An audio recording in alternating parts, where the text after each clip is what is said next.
قال، انہوں نے کہا، صلی بنا رسول اللہ صلی اللہ علیہ وسلم ذات یوم، ایک دن حضور نے ہمیں نماز پڑھائی، امامت فرمائی. ثم اقبل علینا بوجہہ، پھر اپنا چہرہ، اپنا رخ ہماری طرف کر کے آپ نے گفتگو شروع کی. فوعظنا موعظۃ بلیغۃ، پھر آپ نے ایک ایسا واعظ فرمایا جو بہت ہی دلوں میں اتر جانے والا تھا. بلیغ، بلغ، پہنچ جانا، تو گویا کہ وہ ہمارے دلوں میں سرایت کر گیا. ذرفت منہ العیون، اس کی تاثیر اس درجے ہوئی کہ ہماری آنکھوں میں آنسو ابل آئے، بہہ پڑی ہماری آنکھیں. ووجلت منہ القلوب، اور ہمارے دل جو ہے دہل گئے، لرز گئے. فقال رجل، تو عرض کیا ایک شخص نے، یا رسول اللہ، اے اللہ کے رسول صلی اللہ علیہ وسلم، کأن ہذہ موعظۃ مودع، یہ تو ایسا محسوس ہو رہا ہے کہ آپ کا یہ وعظ وداع کرنے والے کا وعظ ہے، یعنی کہ گویا کہ آپ اب ہم سے رخصت ہونے والے ہیں. معلوم ہوتا ہے کہ یہ آخری وعظ ہے جو آپ نے ارشاد فرمایا. اس درجے کا بلیغ اور مؤثر وعظ آپ نے، اور دلوں میں کھب جانے والا، جس سے آنکھوں میں آنسوؤں کے جو دریا بہنے لگے اور دل جو ہے دہل گئے. تو کأن ہذہ موعظۃ مودع، وداع کرنے والا، مودع، تو جیسے وہ جاتے ہوئے آخری وقت میں نصیحت کرتا ہے، آپ کی معلوم ہوتا ہے ایسی نصیحت ہے. فأوصنا، تو ہمیں ذرا مزید وصیت فرمائیے کہ آپ ہمیں کیا تاکید کر رہے ہیں. اگر یہ واقعی آپ کا اس دنیا سے رخصتی کا وقت قریب آ گیا ہے تو پھر ہمیں وہ باتیں بتائیے کہ جن کی ہمیں سب سے زیادہ ضرورت ہوگی.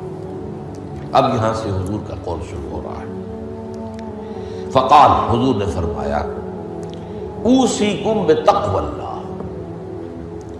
سب سے پہلے تو میں وصیت کرتا ہوں تمہیں اللہ کا تقوی اختیار کرنا. تقوی کے معنی بہت مرتبہ بیان ہو چکے، بچنا. اور یہ تقوی ایک دنیا کا ہے، ایک آخرت کا ہے. دنیا میں معصیت سے بچنا، گناہوں سے بچنا، اللہ کی نافرمانی سے بچنا، شریعت کے حدود سے تجاوز کرنے سے بچنا، یہ بچنا ہے، بچ کر چلنا. جیسے کہ کسی گھنے جنگل میں سے گزرنا پڑے انسان کو، اور وہاں کوئی پگڈنڈی بھی نہیں، کوئی راستہ بنا ہوا نہیں، اونچی اونچی گھاس ہے اور درخت ہے، اور اگر وہ امیزون کا ٹاس ہو یا کانگو کا ٹاس ہو تو درختوں سے لٹکے ہوئے بھی سانپ موجود ہوتے. تو اب ظاہر بات ہے کہ آدمی کس طرح چوکنا ہو کر پھونک پھونک کر قدم رکھے گا، کہیں ایسا نہ ہو کہ کوئی سانپ کنڈلی مارے بیٹھا ہو اور میرا پاؤں اس پر پڑ جائے، یا اور کسی موذی جانور کا کوئی بھٹ ہو، کوئی بل ہو اور اس میں میرا پاؤں پڑ جائے. تو یہ بچ کر چلنا کہ لو سانس بھی آہستہ کہ نازک ہے بہت کام، آفاق کی اس کارگاہ شیشہ گری کا، ہر سانس کا لحاظ رکھو. تو سب سے پہلے تو اوصیکم بتقوی اللہ. نمبر 2، والسمع والطاعۃ، ایک نظم جماعت جو ہے، تمہاری اجتماعیت. صاحب بات ہے، میرے بات خلافت ہوگی. ابھی تو تم میری بات مان رہے ہو، میں اللہ کا رسول بھی ہوں، لیکن اب میرے بعد رسول تو نہیں ہوگا، نبی تو نہیں ہوگا، خلیفہ ہوگا. لیکن اس کے لیے بھی سمع و طاعت، اس کا حکم سننا اور ماننا، تاکہ رکھنے نہ پڑے جماعتی زندگی، افتراق نہ ہو. اس لیے کہ ظاہر بات ہے کہ United you stand, divided you fall. جب ڈویژن ہو جائے، اختلاف ہو جائے، تو پھر ظاہر بات ہے سوال آ جائے گا. اور یہ ہوا ہے. حضرت عثمان رضی اللہ تعالیٰ عنہ کی شہادت کے بعد سے وہ ڈویژن ہو گئی، شیعان عثمان، شیعان علی، اور پھر آپ کو معلوم ہے خانہ جنگی ہوئی. حضرت علی رضی اللہ تعالیٰ عنہ کا جو پورا عہد خلافت جو ہے وہ خانہ جنگی کی نظر ہو گیا. 1 لاکھ کے قریب مسلمان جو ہے ایک دوسرے کی تلواروں اور تیروں اور نیزوں سے ختم ہو گئے. تو ظاہر بات ہے کہ پھر زوال تو شروع ہو ہی جانا تھا۔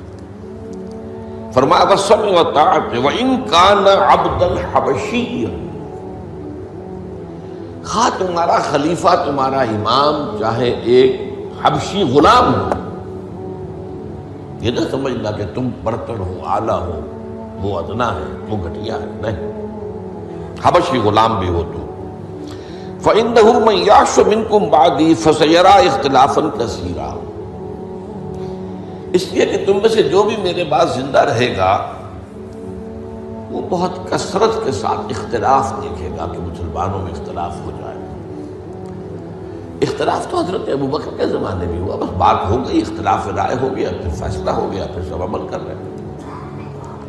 ایسا تو کبھی ہو ہی نہیں سکتا انسانی معاملات میں کہ اختلاف نہ ہو، لیکن اختلاف میں شدت ہو جائے، میری بات لازماً مانی جائے، یہ وہ چیز ہے۔ ایجاب کل ذی رائے برائے ہی، کہ ہر شخص جو صاحب رائے ہے وہ اپنی رائے پہ اڑ جائے اور اسی کو اچھا سمجھے، تو پھر جماعت کیسے چلے گی؟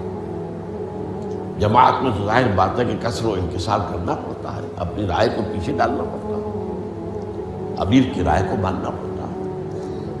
تو فرمایا فَإِنَّهُ مَنْ يَعْشُ مِنْكُمْ بَعْدِي فَسَيَرَىٰ اخْتِلَافًا كَثِيرًا، اب وہ آیا جو اس موضوع سے متعلق ٹکڑا ہے، فَعَلَيْكُمْ بِسُنَّتِي وَسُنَّتِ الْخُلَفَاءِ الرَّاشِدِينَ الْمَهْدِيِّينَ، تو تم پر واجب ہے کہ میری سنت کو پکڑے رکھنا اور میرے خلفائے راشدین کی سنت کو پکڑے رکھنا، یہ تاکید، ان کی سنت کو مضبوطی کے ساتھ تھامے رکھنا۔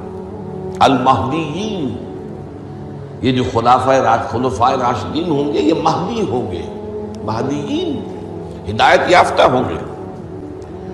تمسکوها وعضوها بالنواجذ، دیکھو میری سنت کو اور میرے خلفائے راشدین کی سنت کو اپنے دانتوں سے پکڑ کر رکھو۔ یہ کچلیوں کے دانت جو ہوتے ہیں کسی شے کو پکڑنے کے لیے، درندوں میں آپ کو معلوم ہے یہ لمبی ہوتی ہیں کچلیاں، یہ چونکہ زندہ گوشت کو پھاڑنا ہوتا ہے، زندہ جانور کو یہ کچلیاں ہی ہوتی ہیں جو ان کو پھاڑتی ہیں، یہ آگے کے دانت کی کام نہیں کر سکتے۔ ہمارے ہاں چونکہ اب انسان جو ہے کچا گوشت نہیں کھاتا تو کچلیوں کی اتنی ضرورت نہیں ہے، تو چھوٹی رہ گئی ہے، نشان تو ہے۔ تو فرمایا عضوا علیہا بالنواجذ، اپنی کچلیوں سے، دانتوں سے اسے پکڑ لو۔ وَإِيَّاكُمْ وَالْمُحْدَثَاتِ الْأُمُورِ، اور دیکھو ہرگز نئے پیدا ہونے والے معاملات کی پیروی نہ کرنا، یہ بدعت ہے۔ میں پچھلی مرتبہ بیان کر چکا ہوں، بدعت اور محدثہ، بدعہ محدثہ یہ ہم مانی الفاظ ہیں۔ وَإِيَّاكُمْ وَالْمُحْدَثَاتِ الْأُمُورِ فَإِنَّ كُلَّ مُحْدَثَةٍ بِدْعَةٌ وَكُلَّ بِدْعَةٍ ضَلَالَةٌ، اس لیے کہ ہر نئی پیدا شدہ چیز بدعت ہے اور ہر بدعت گمراہی ہے۔ میں نے اس اعتبار سے آپ کو یاد ہوگا کہ بدعت کے جو اسباب پیدا ہیں وہ بھی کل پچھلی مرتبہ بیان کیے تھے۔ بدعت کا ایک سبب یہ ہوتا ہے کہ جب دین کا ہماگیر تصور سامنے نہیں رہتا، دین کے ہماگیر تصور میں عبادات بھی ہیں، معاملات بھی ہیں، اور معاملات کی اہمیت زیادہ ہے۔ معاملات کی کوتاہی کو اللہ معاف نہیں کرے گا، عبادات کی کوتاہی کو اللہ معاف کر دے گا، وہ تو اللہ کے لیے ہے نا، تو اللہ تعالیٰ تو بہت معاف فرمانے والا ہے۔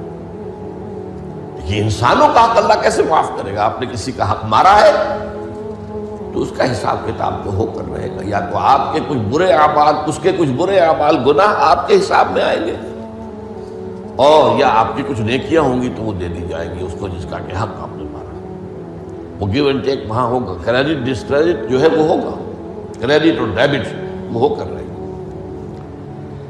اب تیسری چیز اور ہے، عبادات، معاملات، اور سب سے اوپر اللہ کے دین کو غالب کرنے کی جد و جہد۔ یہ ہم نے حضرت معاذ کی حدیث میں پڑھا ہے، وَضَرْبَتِ السَّلَامُ مِنْ الْجِهَادُ فِي سَبِيلِ اللَّهِ۔ اسلام ایک درخت کے مانند ہم نے دیکھا، وہاں حضور نے مثال دی، اس کی جڑ ہے وہ تو ہے شہادت لا الہ الا اللہ وان محمد رسول اللہ، ایک تنا ہے اقام الصلاۃ و ایتاء الزکات و ضربۃ السلام منہ، اور آپ کو معلوم ہے کہ اصل جو درخت سے مطلوب ہوتا ہے وہ تو اوپر ہوتا ہے۔ ٹھیک ہے، بعض درختوں کی لکڑیاں بھی کام میں آ جاتی ہیں، جلا کے بھی لیتے ہیں یا وہ اس سے فرنیچر بن جاتا ہے، لیکن اصل جو ہے پودا لگایا ہے تو پھول کے لیے، پودا لگا درخت لگایا تو آم کے لیے، وہ کہاں ہوتا ہے؟ وہ تو جڑ میں تو نہیں لگتا، وہ تنے پر نہیں لگتے، وہ تو اوپر۔ تو وہ جو چوٹی ہے وہ جہاد فی سبیل اللہ ہے۔ اب کچھ لوگوں کی زندگی سے یہ جہاد خارج، انہیں تصور ہی نہیں کہ یہ بھی کوئی فرض ہے، باطل کے نظام کے تحت آرام سے رہ رہے، پاؤں پھیلا کر سوتے ہیں، اپنا پروفیشن، اپنا کاروبار، اپنا دھندا، انہیں اس سے غرض ہی نہیں کہ ہو کیا رہا ہے ماحول میں، اللہ کے دین کو کیسے اس کی دھجیاں بکھیری جا رہی ہیں، شریعت کو کیسے پامال کیا جا رہا ہے، دین میں کیسی تبدیلیاں کی جا رہی ہیں، انہیں فکر نہیں، تو ادھر سکڑ کر آ گئے۔ اور کچھ لوگ وہ ہیں جو معاملات کو بھی چھوڑ بیٹھے، کاروبار میں تو سود کیا کریں، لینا ہی ہے، دینا ہی ہے، بینک سے روپے لیے بغیر کاروبار کیسے بڑھائیں، کارخانہ تو لگانا ہی ہے، تو بینک سے تو قرض لینا ہی ہے، چھوٹے مکان میں کیسے رہوں، بڑی حویلی تو بنانی ہی ہے، بعض سے جو ہے بینک سے قرضہ لینا ہی ہے، یا اسی طریقے سے اور کیا معاملات کے اندر جو ہے وعدہ خلافی ہو رہی ہے، جھوٹ ہے، وغیرہ وغیرہ، دھوکہ ہے۔ اب وہ دین سکڑا، ایک حصہ اقامت دین کی جد و جہد خارج از بحث، معاملات اس کے اندر بھی کمی، تو اب سارا جو گاڑھا پن ہے وہ عبادات میں آ گیا۔ میں نے مثال دی تھی آپ کو کہ ایک تشلا ہوتا ہے نا، اس میں پانی بھرا ہوا ہے، 1 انچ اونچا ہے، 2 انچ اونچا ہے، اسی کو آپ کسی جار میں ڈال دیجئے وہ 1 فٹ اونچا ہو جائے گا۔ تو جب آپ نے یہ بیس اس کا تنگ کر دیا، نہ اقامت دین کی جد و جہد رہی اور نہ معاملات کی پیروی رہی، تو سارا زور اب عبادات، ہر سال عمرہ فرما رہے ہیں، کمائی حرام کی ہے۔ کچھ لوگ ہیں بڑے فخر سے کہتے ہیں ہر سال حج کو جاتا ہوں اور میرا مصلی مقرر ہے پہلی صف کے اندر، وہاں شرطوں کو رشوت دیتے ہیں اور وہ ان کے مصلی محفوظ رکھتے ہیں، سمجھتے بڑی نیکی کا کام کر رہے ہیں۔ حالانکہ دیکھیے، میں خاص طور پر آپ کو بتا دوں، حضور صلی اللہ علیہ وسلم نے جو عمرہ قضا تھا صلح حدیبیہ کے بعد ہوا، اس کے بعد کوئی عمرہ نہیں کیا۔ سن 8 ہجری میں مکہ فتح ہو گیا، اس کے بعد تو آپ بادشاہ تھے، اب کون روکنے والا تھا؟ کوئی عمرہ نہیں کیا۔ وہ ساری جد و جہد دین کو غالب کرنے کے لیے ہو رہی ہے، آپ کا سارا وقت اس میں لگا ہوا ہے۔ پھر حج نہیں کیا، سن 8 میں رمضان میں مکہ فتح ہو چکا ہے، آپ حج کر سکتے تھے، سن 9 میں بھی نہیں کیا۔ قافلہ جو ہے حجاج کا وہ بھیج دیا، مدینے سے روانہ کر دیا، حضرت ابو بکر کو امیر الحج پر خود دی گئی۔ صرف ایک حج ہے، وہ آخری حج جسے ہم حجۃ الوداع کہتے ہیں۔ اس سے سمجھنا چاہیے ریشیو پروپورشن دین میں کیا ہے، واٹ از واٹ، کس چیز کی کیا قدر و قیمت ہے، کون سی چیز کتنے درجے میں مطلوب ہے۔ یہ جب جو ہے جیسا کہ میں نے کہا یہ دین کا تصور سکڑے گا تو عبادات، اور یہ عبادات خلوص کے ساتھ ہو رہی ہوں گی، اور ان عبادات کے اندر تشدد بھی ہوگا اپنے اوپر اور مبالغہ ہوگا، بڑھاتے چلے جائیں گے، اور یہاں تک کہ اس میں بدعات ایجاد ہو جائیں گی۔ اب خاص طور پر شب برات، قدمی شب، بہت جو ہے عبادت کر، باقی تو جو کچھ ہوتا ہے اس کو تو چھوڑ دیجئے، آتش بازی ہوتی ہے یا کچھ اور جو ہنگامہ ہوتا ہے، جو جشن، یہ تو کچھ سرے سے دین سے کوئی سروکار ہے ہی نہیں۔ لیکن خاص طور پر اس رات کو مقرر کر لیا، حالانکہ کوئی قوی احادیث موجود نہیں ہے۔ اسی طریقے سے معراج کی شب، وہ ساری چیزیں کیوں ہو رہی ہیں؟ اس لیے کہ عبادات کا جو معاملہ ہے پوری توجہ ان پر مرتکز ہوتی ہے۔ اچھا، دوسرا مسئلہ کیا ہوتا ہے؟ عبادات میں بھی ایک ہے ان کا ظاہر رسم، ایک ہے باطن روح۔ ایک نماز کا ظاہر ہے، فقہی طور پر آپ نے بالکل صحیح نماز پڑھ لی، صحیح وضو کیا، پھر اس کے بعد آپ نے تکبیر تحریمہ کہی، ہاتھ اٹھائے، باندھ لیے، سلام پڑھی، فاتحہ پڑھی، کچھ اور قرآن کا حصہ پڑھا، پھر رکوع میں گئے، تسبیحات کی، پھر کھڑے ہو گئے، پھر سجدے میں گئے، پھر بیٹھے، پھر سجدے میں گئے، پھر اٹھ کھڑے ہوئے۔ یہ جو رسم نماز ہے، اس کی ظاہری شکل، رسم کہتے ہیں ظاہری شکل رہ گئی، رسم ازاں روح بلالی نہ رہی، فلسفہ رہ گیا تلقین غزالی نہ رہی۔ اب اگر اسی پر توجہ مرتکز ہو جائے گی تو روح دین کی طرف سے توجہ ہٹ جائے گی۔ اس ظاہر کے بارے میں تو بڑی نیند میخ ہوگی، چھوٹی چھوٹی باتوں کے اوپر اختلاف ہو جائے گا، من دیگرم تو دیگری، یہ کیا کیا تو نے؟ آمین زور سے کہہ دیا، یہ ہماری مسجد میں آیا کیسے تو؟ آئندہ جرات نہ کرنا، ٹانگیں توڑ دیں گے، یہ کیا رفایا جان کر رہے ہیں؟ چھوٹی چھوٹی چیزیں، بڑی چیزیں سب ہضم، لکڑ ہضم، پتھر ہضم، سود ہضم، جھوٹے کاروبار سے آنے والی آمدنی ہضم، یہ اختلافات ہضم نہیں ہوتے۔ اس میں پھر رسومات کا اضافہ ہوگا، رسومات پر رسومات، رسومات پر رسومات۔ اب اسی کی ایک مثال ہے، شادی بیاہ کے لیے رسمیں کتنی ہو گئی۔ ہم نے تحریک شروع کی، اللہ کا شکر ہے، کچھ چرچا ہے، بھائی نکاح مسجد میں کرو، لڑکی والوں کے ہاں کوئی دعوت طعام اس کا ثبوت نہیں ہے۔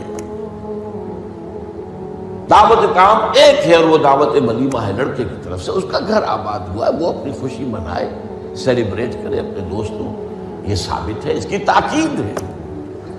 باب الولیمہ حدیث کی کتابوں کے اندر پورا باب ہے، باقی اور کوئی نہیں۔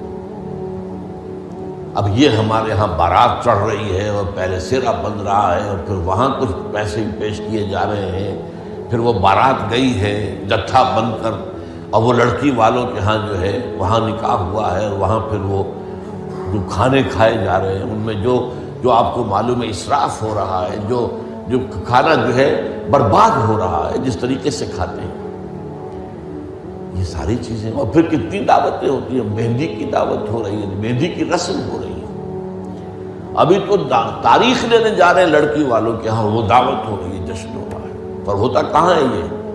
جن لوگوں کی حرام کی کمائی جو ہے، جن کے پاس انبار اس کے ہیں، وہ اپنی دولت کے اظہار کے لیے یہ سارے کام کرتے ہیں، اور اس کا نام تبذیر ہے قرآن مجید کی اصطلاح میں، تبذیر۔ ان المبذرین کانوا اخوان الشیاطین، یہ جو پیسے لٹانے والے ہیں اپنے نام و نمود کے لیے، شہرت کے لیے، دکھاوے کے لیے، یہ شیطانوں کے بھائی ہیں۔ نتیجہ کیا نکلتا ہے؟